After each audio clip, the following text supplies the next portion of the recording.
ಒಬ್ಬ ಅಂಗಡಿಕಾರನು ಒಂದು ಲ್ಯಾಪ್ಟಾಪ್ ಅನ್ನ 46,000ಕ್ಕೆ ಮಾರಾಟ ಮಾಡೋದ್ರಿಂದ 15% ಲಾಭವನ್ನು ಪಡೆಯುತ್ತಾನೆ. ಒಂದು ವೇಳೆ ಉತ್ಪಾದನಾ ವೆಚ್ಚನ 20% ಹೆಚ್ಚಾದ್ರೆ 5% ಲಾಭವನ್ನ ಪಡೆಯಲು ಅದರ ಹೊಸ ಮಾರಾಟದ ಬೆಲೆ ಎಷ್ಟು ಅಂತ ಕೇಳಿದ್ದಾನೆ.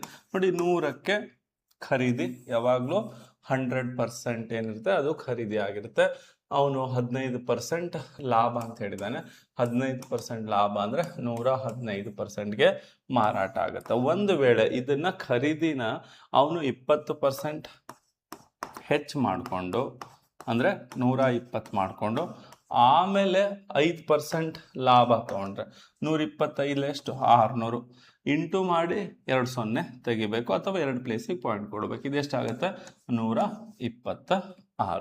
ಹಾಗಾದ್ರೆ 115 ಏನಿದೆಲ್ಲ ಅದು 46,000 ಆದ್ರೆ 126 ಎಷ್ಟಾಗುತ್ತೆ 104 400 15 60. ಸೊ ಇದೆಷ್ಟಾಗುತ್ತೆ 4 ಪಟ್ಟು 104 400 15 60. ಸೊ ಇದು 400 ಟೈಮ್ಸು. ಅದೇ ರೀತಿ ಇದು 400 ಎಷ್ಟಾಗುತ್ತೆ 104 400 26 4 500 ಇದು 4 ಆಗುತ್ತೆ 504 2 0.